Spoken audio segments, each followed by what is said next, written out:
Vous avez été chroniqueuse à RTL, Canal+, et France Inter. Vous vous êtes fait connaître par des romans médiévaux, La folie du roi Marc, La passion selon Juliette, et bien sûr Aliénor d'Aquitaine, à laquelle vous consacrez 2 romans, Le roi disait que j'étais diable et La révolte. Surtout, vous avez remporté le prix féminin, le prix Goncourt des lycéens avec votre livre S'adapter, un livre magnifique qui mérite tous les prix qu'il a reçus et peut-être encore d'autres. Il raconte l'histoire d'un enfant inadapté vu à travers les yeux d'une fratrie qui voit son existence totalement bouleversée, recréée même par l'arrivée d'un petit enfant très beau, trop calme et silencieux pour être comme les autres. Un petit être au corps mou et au regard mobile et vide. Vous nous racontez la façon dont chacun des 3 enfants devra composer avec l'existence de ce frère aveugle et immobile qui ne dispose que de lui et du toucher pour être au monde. Avec un aîné terriblement protecteur qui vit sa propre vie pour se mettre au service de celle de l'enfant. Une cadette révoltée dans la colère, dans le rejet souvent, le dégoût parfois, peut-être la plus proche de vous et peut-être surtout la plus proche de vous. C'est un récit difficile parce qu'il vous touche intimement. Qu'est-ce qui vous a décidé à faire partager cette histoire familiale que, je vous cite, vous dites avoir écrit avec un sentiment joyeux? Oui, j'ai un souvenir très heureux de la rédaction de ce livre. Le socle, en effet, est autobiographique, puisque dans ma famille, nous avons eu un enfant handicapé qui est mort quand il avait une dizaine d'années. Et c'est une aventure dont je ne suis pas parvenue à sortir malheureuse. C'est quelque chose qui m'a extraordinairement enrichie. J'en suis sortie beaucoup moins bête que ce que j'étais. Et c'est pour ça qu'on ne dira jamais assez à quel point la différence est un outil absolument prodigieux. Et donc, c'est un thème qui, quand on regarde bien, était là quand même depuis le début. Mon premier roman, en 1998, mais je suis très jeune en même temps, c'était l'histoire d'une petite fille qui se réveillait un matin avec des ailes dans le dos, et ça la gratte, et elle ne sait pas comment faire, et d'ailleurs elle n'arrive pas à voler, donc en fait c'est un atout assez encombrant. Donc c'était déjà là la marge physique, et ensuite, quand on regarde bien, j'ai quand même toujours tourné autour de l'idée de marge, que ce soit avec un livre qui s'appelle Nestor rend les armes, qui est l'histoire d'un monsieur qui pèse 130 kilos. Et ce qui m'avait marqué, c'était que les obèses, quand ils arrivent dans un bus ou dans un restaurant ou n'importe où, c'est la seule différence que je connaisse qui suscite instantanément une désapprobation qui ne prend même pas la peine de rester muette d'ailleurs. Et c'est le seul handicap que je connaisse où en fait on renvoie la responsabilité de cette différence à la personne en question. C'est « il a qu'à manger moins, t'as qu'à t'affamer ». Et donc ça m'avait tellement marqué, parce qu'un jour j'avais vu un monsieur obèse monter dans un bus et j'avais mesuré à quel point les efforts qu'il avait dû fournir étaient énormes. Et il y avait cette espèce de murmure, de rejet autour de lui. Et donc ça m'avait donné l'idée d'écrire ce livre. Mais il y a eu aussi la marge, en quelque sorte, littéraire. J'ai écrit un livre qui s'appelle La folie du roi Marc, que vous avez cité en effet, où en fait je reprends le mythe de Tristan et Iseult et je me mets à la place du roi Marc, qui est un personnage que tout le monde a oublié. Tristan et Iseult, tout le monde connaît à peu près. Le mari, ben, on l'a un peu zappé. Or, lui, il est très intéressant parce qu'il tombe amoureux d'Iseult alors qu'il n'a pas bu le filtre. Il a le coup de foudre et c'est spontané. Il est très amoureux d'elle, il sait qu'elle le trompe et il n'arrive pas à lui en vouloir. Donc c'est un personnage d'une modernité et d'un progrès insensé. Et surtout, il a le rôle d'obstacle, parce que s'il n'est pas là, qu'est-ce qui se passe? Tristan et Iseult sont sur la nef, boivent le filtre, se sautent l'un sur l'autre, font des enfants, ouvrent un PEL, achètent une résidence secondaire à Aix-en-Provence, enfin, tout le monde s'en fout en fait.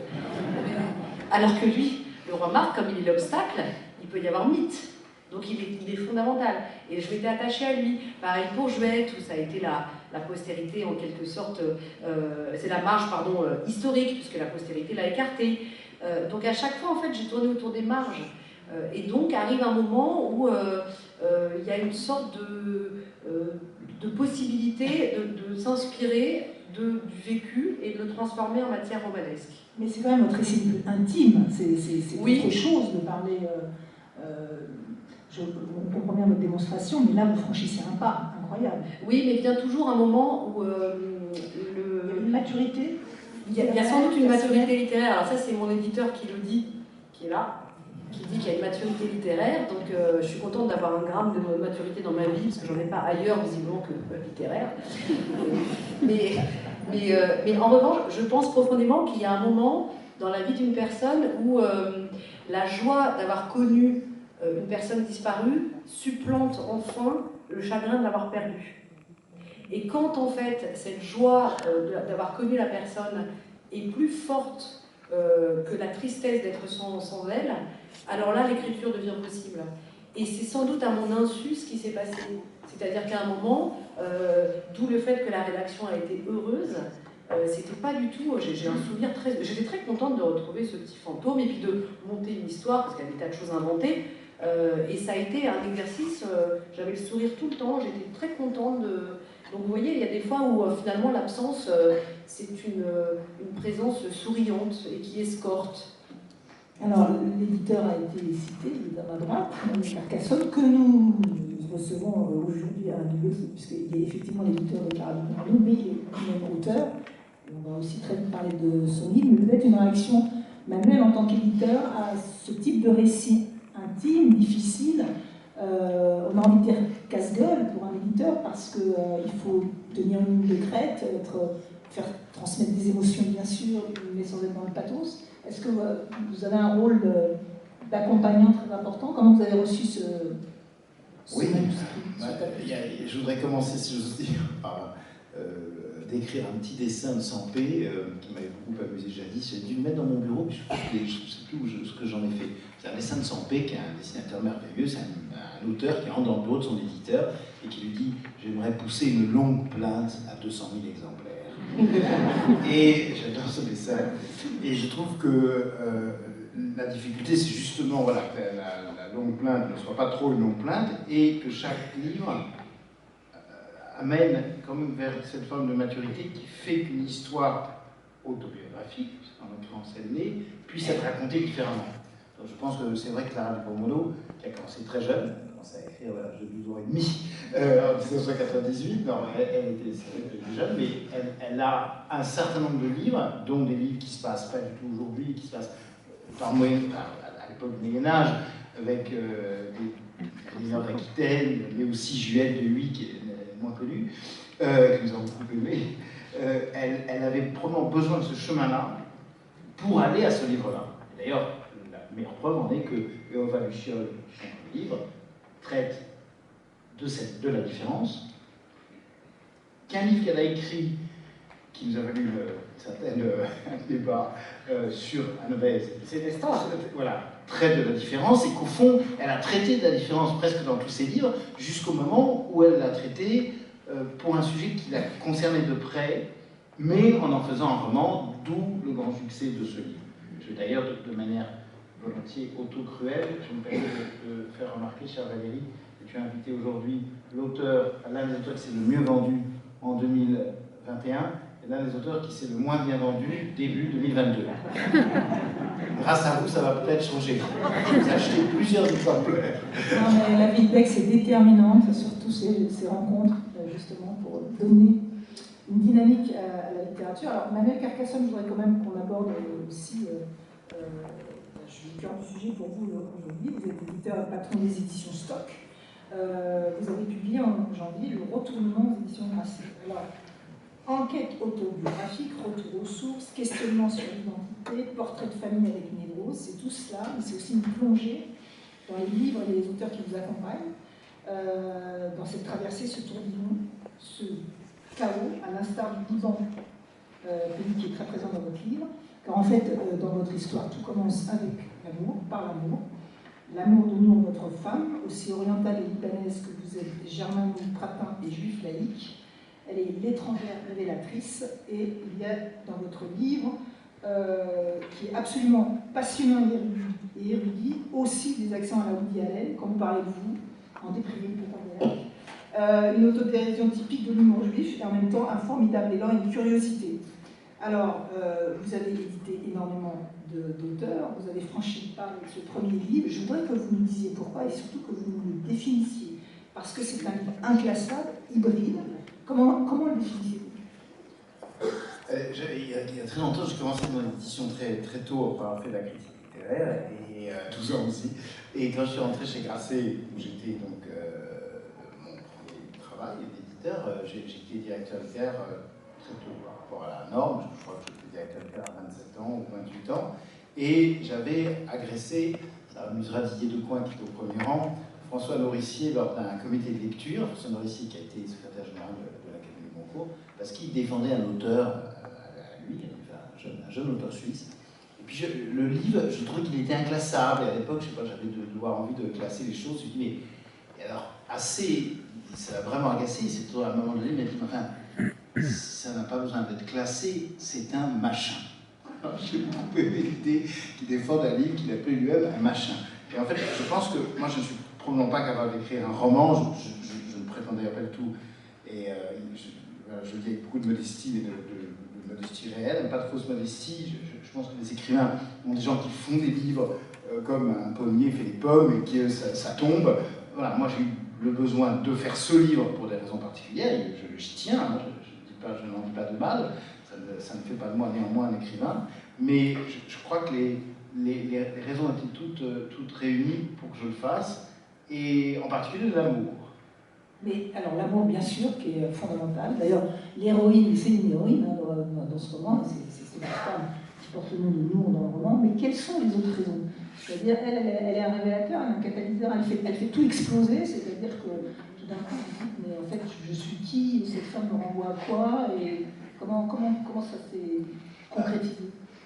Je crois qu'on est à un moment où tout le monde se pose des questions, les pays se posent des questions, qu'il y a à voir l'Ukraine et la Russie, les pays se posent des questions sur l'identité, une identité fixe, une identité belliqueuse parfois, une identité agressive, une identité pleine. Moi, je ne m'étais jamais tellement posé des questions identitaires fortes, jusqu'au moment où, effectivement, en 2013, qui est l'époque où j'ai repris les éditions Stock, une époque qui n'était pas facile, puisque je divorçais, je reprenais une maison d'édition qui est dans un climat de succession relativement difficile.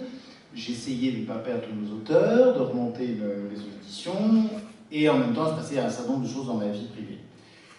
Donc j'arrive un peu sur les genoux, et je rencontre effectivement le personnage de Nour, de manière assez romanesque, et je rencontre ce personnage en me disant, puisque finalement elle existe, c'est une femme, elle est libanaise, elle est franco-libanaise, elle a vécu dans plusieurs pays, elle est assez cosmopolite, tout en étant quand même très libanaise, et je me dis, ok, c'est une étrangère, je rencontre une étrangère, je tombe amoureux d'une étrangère. Et en fait, progressivement, je me suis rendu compte de tout ce qui nous rassemblait. Et à partir du moment où je me rends compte de tout ce qui nous rassemble, donc une chose qui m'a beaucoup frappé, après tout devient signe, hein, là je suis un peu dans une psychanalyse effectivement sauvage, mais à un moment donné nous allons à Marseille, j'ai un nom que certains connaissent peut-être ici qui est Exoir, hein, un grand magasin de textile Carcassonne qui appartient à mon grand-père, ici Jean Carcassonne, et je vais à Marseille avec le personnage de Nour et je me rends compte qu'il y a 700 mètres qui séparent le domicile, l'appartement où est né mon père, il est né Marseille, et l'église construite par son aïeul, le patriarche des Grecs catholiques, Melkite, qui a construit cette église au début, je crois, du 19e, et pour libérer les Grecs catholiques du joug orthodoxe. Et plein de signes comme ça, y compris de la même profession quand même pour mon père et pour le sien, chose absolument inouïe. Enfin, un certain nombre de signes qui font que cette étrangère est devenue une sorte d'étrangère révélatrice. Puis elle m'a emmené au Liban, que je connaissais mal, que je connaissais beaucoup par ouï-dire, à partir de 2013, on y passe pas mal de temps, et là je découvre un pays totalement identitaire, où tout est identité, où tout doit être fixé, doit être coulé dans une identité qui ne peut pas bouger, qui est pérenne, et que chacun fait remonter, en mentant pas mal et en fantasmant beaucoup, jusqu'aux Phéniciens, vous voyez, jusqu'à l'Antiquité. J'ai voulu raconter finalement l'histoire de ces deux êtres, Nour et le narrateur, il me ressemble beaucoup, sur 2000 ans.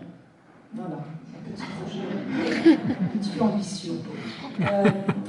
On parlait des personnages, de qui sont les héros, qui sont les héroïnes de ces romans, de vos romans. Je voudrais lire un passage de votre livre, Clara Pomodoro, Il y a donc dans cette fratrie, puisque ça raconte le rapport d'une fratrie à l'arrivée d'un enfant inadapté. Et là, ça concerne l'aîné, et l'aîné avec l'enfant inadapté. Et vous écrivez, ainsi l'aîné racontait ce pays où les arbres poussent sur la pierre, peuplé de sangliers et de rapaces, ce pays qui se cabre et reprend ses droits chaque fois qu'un muret, un potager, un traversier est construit, imposant sa pente naturelle, sa végétation, ses animaux, exigeant par-dessus tout une humilité de l'homme. C'est ton pays, disait-il, il faut que tu l'écoutes. Et celles qui écoutent dans votre livre et qui racontent, justement, ce sont les pierres. Pourquoi avoir décidé de faire des pierres les narratrices de votre récit, de votre roman? Alors, quand on fait ce genre de récit, une des problématiques majeures, c'est la bonne distance pour raconter ce récit. C'est très difficile à trouver. Et d'ailleurs, quand j'ai parlé du projet à Manuel, une des premières choses que vous m'avez dites, c'est il faut trouver la voie. Et qui dit la voie dit la distance. Et donc, dans un premier temps, j'ai essayé plein de choses. Et en effet, on avait, Manuel et moi, cet impératif de trouver la bonne distance. Parce qu'il ne faut pas que ce soit tire-larme. Enfin, en tout cas, je n'avais pas envie. Il ne faut pas non plus que ce soit trop froid. Et j'ai trouvé le truc avec ces narratrices que sont les pierres de la cour du hameau Sévenol où se déroule l'action. Et ça ne m'a posé aucun problème, même au contraire, ça m'a rendue très heureuse parce que, alors moi, ma famille venant des Cévennes, l'élément minéral, c'est quelque chose qui a rempli nos enfances. Donc j'ai un père qui donnait des prénoms aux pierres, par exemple, donc ça ne s'oublie pas. Et puis ensuite, il y avait cette idée aussi que dans les Cévennes, mais sans doute dans la région d'Aix-en-Provence, hein, vous allez me dire, mais il y a ce qu'on appelle des murets de pierres sèches. C'est-à-dire qu'en fait, on fait des murs, mais les pierres ne sont pas tenues entre elles par un liant, par exemple du ciment, et elles tiennent par la grâce du poids et de leur soutien. Et donc, c'est vraiment l'histoire de pierres qui soutiennent d'autres pierres. Et ça, pour moi, c'est la fratrie. C'est exactement ça. Et selon les coups de vent, ça va mettre le mur par terre et on le reconstruira autrement cette fois. Il y a aussi une approche de la famille qui est comme ça, que je vois comme le lieu des grands soutiens. On l'a beaucoup présenté en littérature comme le lieu des hautes névroses et des horreurs, parce qu'évidemment elle peut être, il ne s'agit pas de le nier. Néanmoins, la famille, c'est aussi le lieu de l'état de veille. Et somme toute, c'est quand même l'histoire de gens qui veillent les uns sur les autres. C'est les trois enfants qui veillent entre eux, ils veillent sur l'enfant, qui veillent sur eux, le tout est veillé par les parents, et tout ça est veillé par les pierres. Donc c'est l'histoire d'une grande vigilance tendre, qu'à mon sens, qu'on trouve surtout dans les familles. C'est pour ça que c'est pas un livre très moderne. C'est la fille qui sait vachement bien se vendre. Je pense que ne pas être moderne est très moderne. Non, mais c'est l'idée que c'est pas. On est beaucoup plus dans famille je vous aime que famille je vous hais. Pour le coup, c'est pas. Et puis il y a un aspect de conte. Il y a un aspect de conte, et ça, c'est les pierres, en effet, vous avez raison, qui peuvent prendre ce relais du conte. Et là, moi, j'y vois aussi ma vieille passion pour le Moyen-Âge, puisqu'au Moyen-Âge, quand on s'intéresse aux textes médiévaux, il est quasiment à chaque fois, le Moyen-Âge adore animer l'inanimé. C'est-à-dire qu'au Moyen-Âge, on donne des prénoms aux cloches, ce qui est absolument logique en fait, puisque à partir du moment où on n'avait pas inventé la découpe du temps, la montre, l'horloge, l'objet acoustique qui ponctuait la vie des gens, donc c'est dire le pouvoir, c'était la cloche qui disait à quel moment il fallait se réveiller, arrêter de travailler, rentrer chez soi. Donc l'homme médiéval, le son le plus familier qu'il ait, c'est un bruit de cloche. Donc les cloches s'appelaient Marie bien sûr, mais Bénédicte, d'ailleurs le même procédé a été appliqué à l'épée, à qui, là pour le coup on va encore plus loin, on lui prête une âme. On voit l'épée comme le prolongement de la main du chevalier, et on remercie l'épée quand on a gagné une bataille, on l'engueule quand on l'a perdue, et l'épée s'appelle Durandal pour Roland, Joyeuse pour Charlemagne qu'on peut voir au Louvre. On voit passer des rocs durs, des maris aussi, mais c'est cette idée que l'objet a une vie. Alors, en tout cas, il a une petite spiritualité. Et cette idée-là, moi, je la trouve géniale. Donc, c'était quelque chose qui m'accompagnait aussi. Donc, c'est vrai que spontanément, faire parler des pierres, ça a été un pied énorme. En fait, les romanciers, ils font partie de ceux qui, quand on passe devant des ruines, on se dit ah, si les pierres pouvaient parler, eh ben, on peut.